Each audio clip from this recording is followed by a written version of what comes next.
apa kabar? Saatnya Anda menyimak berita Medan bersama saya, Priscilia Claudia. Sejumlah berita menarik akan kami sajikan untuk Anda. Berikut 3 berita utama hari ini. Rumah seorang sekretaris desa di Kabupaten Deli Serdang dilempar batu oleh orang tak dikenal. Sidang perdana kasus pembunuhan berencana terhadap Brigadir Nofriansyah Yosua Huta Barat digelar di Pengadilan Negeri Jakarta Selatan. Seorang anak perempuan 7 tahun di Kota Tebing Tinggi hidup terkurung dalam sebuah rumah yang ditinggali bersama sang nenek.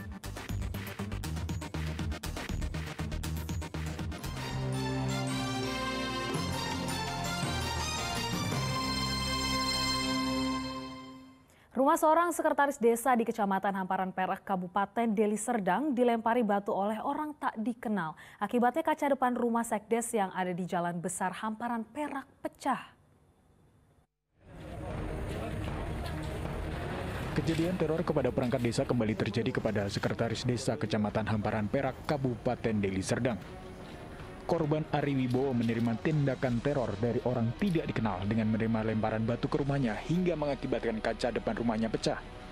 Kejadian ini terjadi pada Senin dini hari. Sebelumnya pada 13 Oktober 2022, rumah Ari Wibowo menerima teror yang sama. Ketika korban terbangun dari tidurnya, terdengar lemparan batu. Korban mendapati kaca rumahnya hancur berserakan. Ketika diperiksa, terdapat batu yang diduga dilemparkan ke rumah korban. Sekretaris Desa Hamparan Perak Ari Wibowo menyebutkan bahwa dirinya tidak pernah merasa memiliki musuh yang berujung terhadap perusakan terhadap rumahnya. Sekitar jam 2.15 WIB itu keadaan hujan gerimis, saya lagi tidur dan saya dengar ada suara lemparan seperti lemparan batu, jadi sehingga saya keluar. Setelah saya keluar dan ternyata kaca rumah saya hancur dan saya lihat ada batu di lokasi. Indikasinya ada apa tuh ya? Kalau indikasi untuk saat ini saya belum bisa pastikan, namun saya tidak pernah merasa diri saya ini pernah ada persoalan dengan orang lain. Udah buat laporan? Sudah, barusan saya buat laporan dan ini tadi baru saja selesai olah TKP. Belum diketahui motif penyebab teror pelemparan kediaman sekretaris desa ini. Namun korban telah membuat laporan ke pihak kepolisian dan berharap pelakunya segera ditangkap. Maman Hamdani melaporkan dari Kabupaten Deli Serdang. Kejaksaan Negeri Tebing Tinggi menuntut 3 terdakwa kasus narkoba dengan hukuman pidana mati. Tuntutan ini dibacakan Jaksa Penuntut Umum Kejari Tebing Tinggi pada Senin lalu.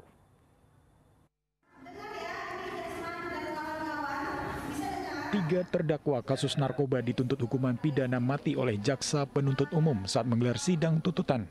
Ketiga terdakwa mengikuti sidang secara virtual di Lapas Tebing Tinggi. Sidang tuntutan dibacakan oleh Happy Christina Sibarani dari JPU Kejari Tebing Tinggi. Sidang yang terbuka untuk umum ini dipimpin Cut Karnelia sebagai Ketua Majelis Hakim dengan anggota Rahmat Sahala Pakpahan dan Delima Mariagu Pakpahan. Dalam persidangan terungkap ketiga terdakwa masing-masing Rasid Ridho Sitorus alias Ridho, Jasman Manihuruk, dan Sayuti alias Didik Sitorus pada 13 Februari 2022 bertempat di Jalan HM Yamin, Kota Tebing Tinggi, kedapatan oleh petugas Badan Narkotika Nasional Kota Tebing Tinggi, membawa sabu-sabu seberat 10 kg. Ya, itu adalah hasil analisa hukum dari Jaksa Penuntut Umum. Dan kita nanti akan mempelajari lebih lanjut apa dakwaannya, apa subsidiarnya, dan apa primernya. Di mana dalam hal ini ya kita juga akan mengedepankan rasa keadilan bagi terdakwa, dan kita juga akan mengedepankan juga rasa keadilan untuk masyarakat. Sidang akan dilanjutkan pada 20 Oktober 2022 dengan agenda mendengar nota pembelaan ketiga terdakwa tentang tuntutan Jaksa Penuntut Umum. Muhammad Hamdani melaporkan dari Kota Tebing Tinggi. Kasus pembunuhan berencana terhadap Brigadir Nofriansyah Yosua Huta Barat memasuki babak baru. Sidang perdana digelar bagi terdakwa Ferdi Sambo, Putri Chandrawati, Ricky Rizal, dan Kuat Ma'ruf di Pengadilan Negeri Jakarta Selatan pada Senin lalu. Dengan menggunakan baju tahanan, Ferdi Sambo, Putri Chandrawati, Ricky Rizal, dan Kuat Ma'ruf datang ke Pengadilan Negeri Jakarta Selatan untuk diadili dalam kasus dugaan pembunuhan berencana terhadap Brigadir Nofriansah Yosua Huta Barat. Dakwaan Ferdi Sambo berisi 97 halaman. Sidang yang digelar secara terbuka ini dipimpin oleh 3 hakim, yakni Ketua Majelis Wahyu Imam Santosa, serta Hakim Anggota Morgan Simajuntak dan Alimin Ribut Sujono. Terdakwa Ferdi Sambo SHSIK MH bersama-sama Richard Eliezer Budihang Lumiu, Putri Chandrawati, Ricky Rizal Wibowo, dan Kuat Ma'ruf dituntut dalam perkara terpisah mereka yang melakukan, yang menyuruh melakukan, dan turut serta melakukan perbuatan dengan sengaja dan dengan rencana terlebih dahulu merampas nyawa orang lain. Setelah Ferdi Sambo, dakwaan selanjutnya akan dibacakan untuk Putri Chandrawati, Ricky Rizal, dan Kuat Ma'ruf. Sementara pembacaan dakwaan bagi Richard Eliezer akan dipisah, yakni pada Selasa 18 Oktober. Keluarga Brigadir Yosua berharap sidang yang digelar bisa mengungkap kebenaran dan memberikan keadilan. Tim Liputan melaporkan. Komunikasi kami dengan tim kuasa hukum. Perburuan bandar judi daring yang kabur ke beberapa negara terus dilakukan Bareskrim Polri. Seorang bandar judi daring yang beroperasi di wilayah Sumatera Utara dibekuk polisi di tempat persembunyiannya di Malaysia.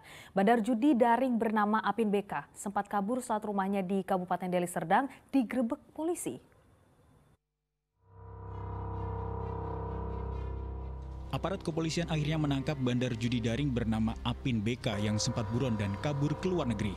Apin ditangkap polisi di Malaysia Jumat lalu setelah sebelumnya sempat bersembunyi di Singapura.